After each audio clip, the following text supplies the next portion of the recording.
자, 그럼 이제 우리 28페이지 14번부터 보시면 되죠. 자, 14번 보시면 식품에 오염된 방사능 안전관리를 위한 방사능 기준에 대한 설명인데요. 옳은 것을 찾으랍니다. 자, 방사능 기준과 관련된 거 우선 보시면 오늘 나누렸던 프린트에 보시면은요. 우리나라의 방사능 기준부터 나와 있는데 우리나라의 방사능 기준은 식품의 방사능 기준은요.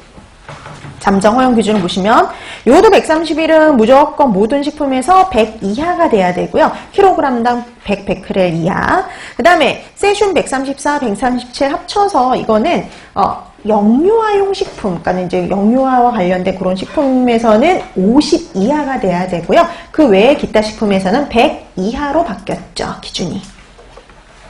근데 다른 나라에 보면 다른 나라는 요오드라든지 세슘 말고도요. 플루토늄이나 스트론튬에 대한 기준도 있습니다.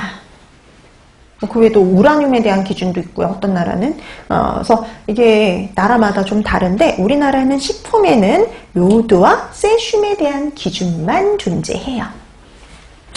자, 그럼 이제 14번 문제로 돌아가서 우선 보시면 옳은 거 찾으랬거든요.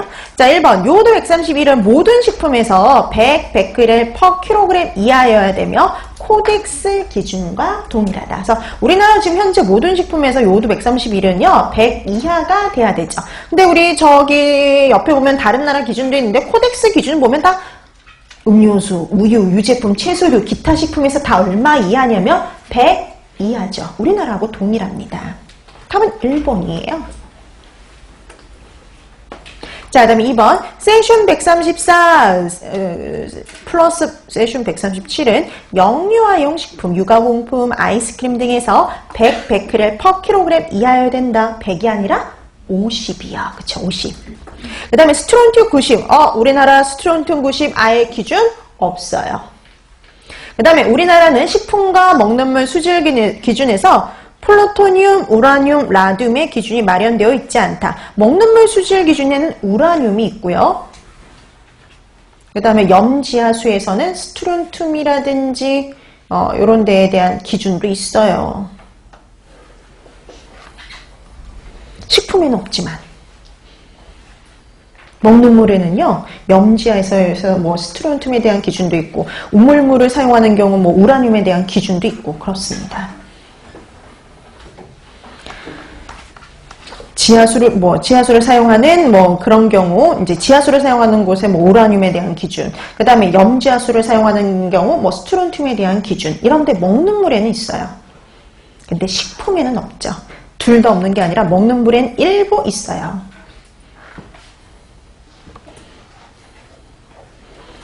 자, 그래서 이 중에 옳은 거 찾아야 그랬으니까 답은 1번이 돼요. 그 다음에 15번. 기생충의 중간 숙주와 증상의 연결이 옳지 않은 것 찾아라. 그랬네요. 자, 1번. 유구조충. 그러면 돼지가 중간 숙주고요. 돼지를 통해서 감염되고요. 인체 낭충증을 유발할 수 있죠.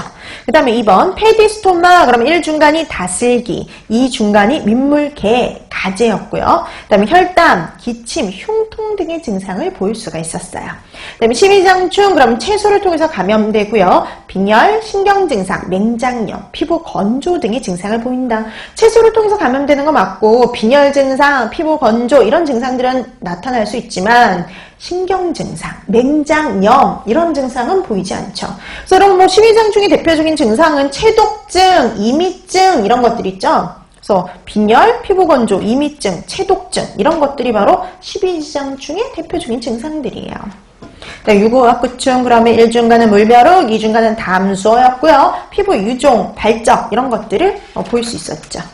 자, 그래서 제대로 연결되지 않은 거, 옳지 않은 거 3번이었습니다.